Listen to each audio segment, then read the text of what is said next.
Hello అండి అందరికీ welcome back to our channel. ఇంట్లో ఈరోజు వారాహి అమ్మ కోసం ఇంకా మా కోసం కూడా ఇలా మక్క గారెలు అయితే చేస్తున్నాను. గారెలు అంటుంది ఇలా బొండాలాగా వేస్తుంది అనుకుంటున్నారా?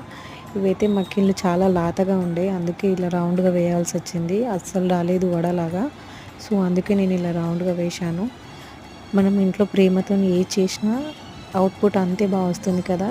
టేస్ట్ మాత్రం చాలా బాగా వచ్చాయి. చూడండి, చూస్తేనే నోరూరుతుంది కదా. అమ్మకైతే నేను ఇలా పూజ చేసుకుంటున్నానండి. మీకు ఒకవేళ వీడియోస్ కావాలంటే కింద డిస్క్రిప్షన్లో ఇస్తాను, చెక్ చేయండి. అమ్మకి ఎలా పూజ చేసుకోవాలో అందులో ఉంటుంది.